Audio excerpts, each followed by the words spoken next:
Hello students, welcome back to my YouTube channel. और आज के क्लास में हम पढ़ाएंगे क्लास 10 का मैथ्स।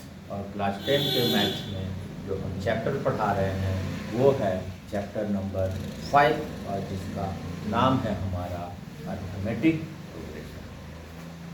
जैसा कि अर्थमेटिक प्रोग्रेशन में एक नंबर का सीरीज है, एक नंबर का सीक्वेंस है, जिसके प्रत्येक each and every consecutive term के बीच में जो डिफरेंसेस है वो सेम है। और इसको लेकर जो कुछ nth टर्म वगैरह हमको निकालने का है, उसके लिए सिंपल सा एक फॉर्मूला है हमारे पास। इसको हम पिछले क्लासेस में बता चुके हैं, और इसी एक फॉर्मूले से पूरा एक 5.2 एक्सरसाइज बनेगा। ठीक है, इसमें हमारे पास ये जो 4 टर्म यहाँ पर दिखाई दे रहा है, 1 2 3 4, इस 4 टर्म में से कुछ टर्म को दिया हुआ रहेगा और कुछ को निकालने के लिए बोला जाएगा। ठीक है, एक्सरसाइज 5.2 और क्वेश्चन नंबर हम चूंकि 8 तक ऑलरेडी सॉल्व करा चुके हैं, तो इसमें हमारा क्वेश्चन नंबर 9 आता है। ठीक है, इसमें दिया हुआ है third term and ninth term of AP is are 4 and -8। ठीक है, A3 इक्वल टू 4। ठीक है, और नाइन्थ टर्म -8। जैसा कि मैंने अभी शुरू में ही बताया कि कुछ चीज़ों को दिया हुआ रहेगा और कुछ को निकालने के लिए बोला जाएगा। तो हमारे पास थर्ड टर्म nth टर्म दिया हुआ है, और इस बार निकालने के बजाय पूछा जा रहा है कि which term is equal to 0। कौन सा टर्म 0 है? That is an equal to 0 for which value of n। Right, तो सबसे पहले हमारे पास जो गिवन है उसका यूज करेंगे। क्या गिवन है? Third term. थर्ड टर्म के लिए क्या फॉर्मूला यूज होता है? a + 2d। ठीक है, थर्ड टर्म हमारे पास 4 a + 2d। Left to right, right to left पूरी तरह से रिप्लेस कर देंगे, तो आ गया a + 2d इक्वल टू 4। दूसरा A9 के लिए लगाएंगे फॉर्मूला, तो A9 नाइन्थ टर्म के लिए क्या हो जाता है? a + 8d। फिर हमारे पास नाइन्थ टर्म गिवन है, कितना है? -8d।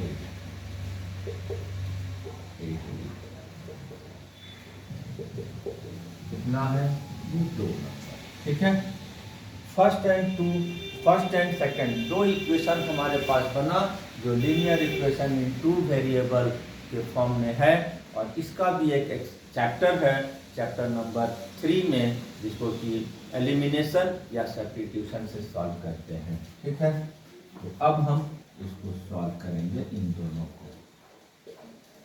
First equation a + 2d equal to 4, a + 8d equal to -8। Right, coefficient चूंकि इक्वल है a वाले का, तो डायरेक्ट सब्ट्रैक्ट कर देंगे और हमारा काम हो जाएगा। सब्ट्रैक्शन में नीचे का साइन को चेंज कर देना है। प्लस का माइनस हो गया, चेंज होकर प्लस, चेंज होकर माइनस हो गया, माइनस चेंज होकर प्लस हो गया।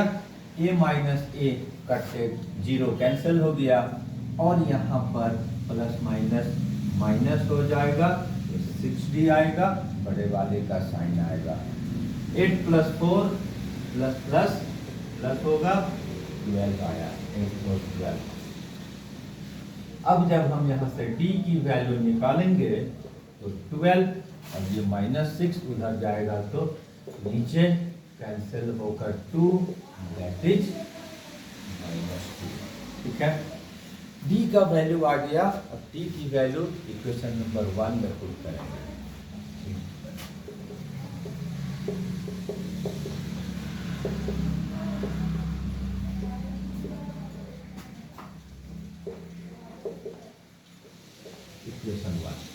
ठीक है, क्या है, a plus 2d equal to 4, a 2 into minus 2 equal to 4, 2 2 या 4, साइन आएगा माइनस का, 4 प्लस 4, ए और डी को जब हम निकाल लिए तो हमको क्या निकालना है कि कौन सा टर्म जीरो है।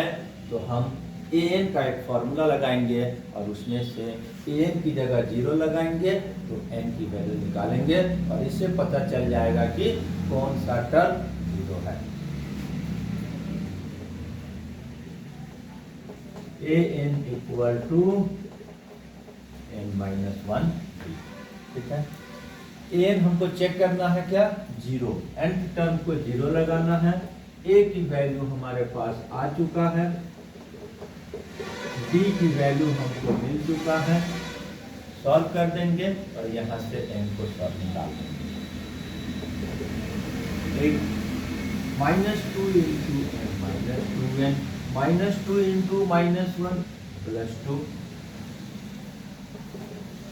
8 प्लस 2 10, 2n, 2n हमारा जो नॉर्मल मेथड है इक्वेशन को सॉल्व करने का, transpose to left to right and right to left, उस मेथड को लगाएंगे तो 2n इधर आ गया प्लस हो गया, n को जब सॉल्व करेंगे तो 10/2 दैट इज 5, यानी कि फिफ्थ टर्म इस एपी का, जो इस क्वेश्चन का जो एपी है उसके अनुसार जो फिफ्थ टर्म है वो हमारा जीरो होगा। अब इसके बाद हम नेक्स्ट क्वेश्चन में आते हैं, राइट।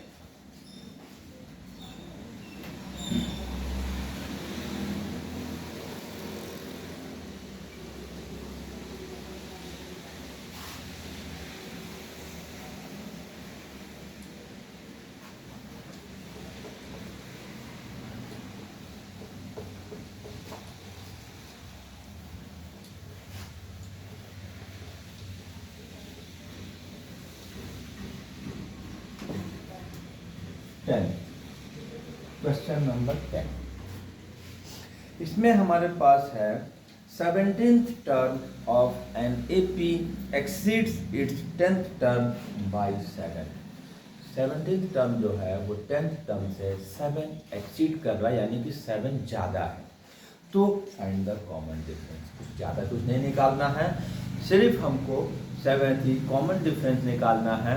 और दिया क्या है कि 17th टर्म जो है वो 7th टर्म से 10th टर्म से 7 ज़्यादा है, ठीक है। तो यहाँ पर हमारे पास जो हमने बोला कि फॉर्मूला अप्लाई कर देना, यहाँ पर फॉर्मूला तो अप्लाई करेंगे लेकिन जो कंडीशन हमको दिया हुआ है उस कंडीशन को लगाएंगे according to question, that is question के अनुसार। क्या है, 17th term exceeds 10th term by 7, that is ये जो A17th टर्म है वो A10 10th टर्म से 7 एक्सीड कर रहा है, ज़्यादा है, अप्लाई कर दिया।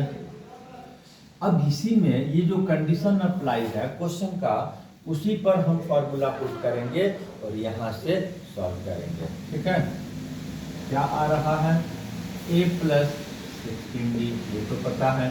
17th टर्म के लिए फॉर्मूला क्या होगा, a plus 16d। 10th term के लिए क्या फॉर्मूला होगा, a plus 9d equal to 7, ठीक है। दोनों को हम लेफ्ट में लेकर आ जाएंगे,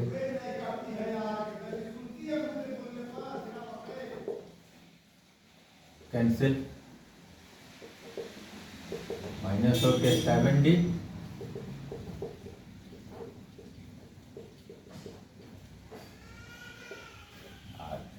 ठीक है। इस तरह से क्वेश्चन नंबर ये भी सॉल्व हो गया। अब इसके बाद हम क्वेश्चन नंबर 11 को सॉल्व करेंगे, ठीक है।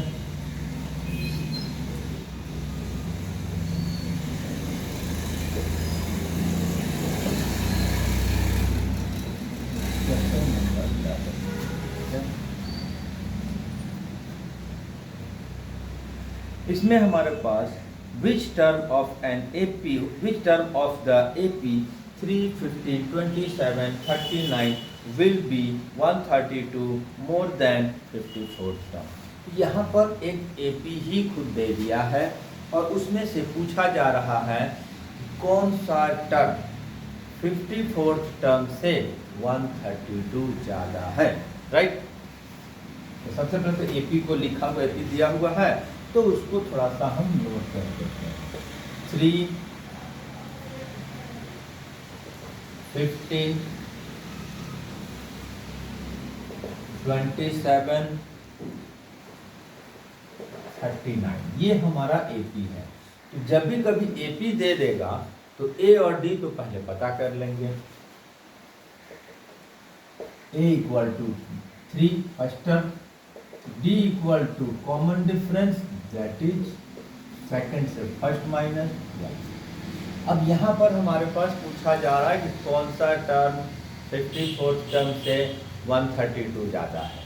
तो हमने क्या बोला, पिछला क्वेश्चन में बोला कि कभी भी किसी क्वेश्चन का जो अनुसार जो प्रॉपर्टी, जो क्वेश्चन का जो रूल्स के अनुसार दे रहा, सिचुएशन दे रहा, उसको हमको इक्वेशन के फॉर्म में लगा देना है। क्या बोला जा रहा है यहाँ पर, जिसको हम लोग बोलते हैं अकॉर्डिंग टू क्वेश्चन। क्या बोला जा रहा है, कौन सा टर्म 132 ज़्यादा है 54 पर। तो हम लेट एन टर्म लिख लेते हैं। तो a N equal to a 54 plus 132, यही तो कंडीशन हमने कुछ बोला था कि कंडीशन जो दिखता है, जो दिया हुआ है, उसको अप्लाई कर देना है, ठीक है। तो ए एन टर्म जो है 54 टर्म से 132 एक्सीड कर रहा, मोर देन है, ठीक है। तो आप लगा देंगे फॉर्मूला इसमें।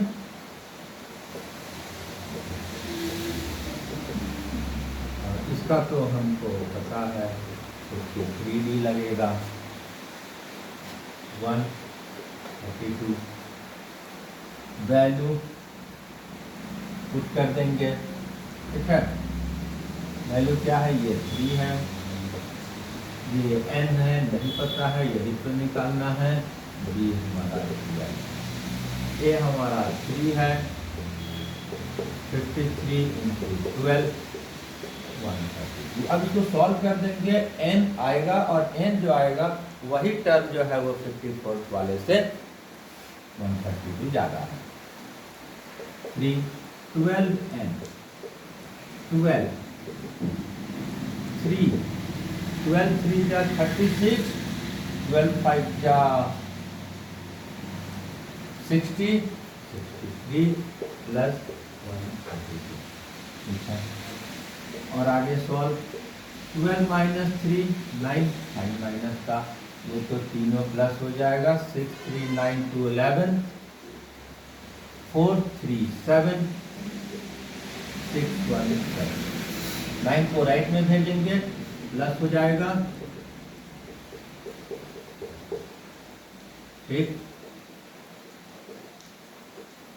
7 8 0 हो जाएगा, एंड 65 काट दिया तो 65 आया। तो 65th टर्म जो होगा वो 54 वाले से 132 ज़्यादा होगा, जो हमको चाहिए था वो हमारा सॉल्व होकर आ गया। तो आज के क्लास में इतना ही। नेक्स्ट क्वेश्चन नेक्स्ट क्लासेस में, तब तक के लिए थैंक यू एंड धन्यवाद।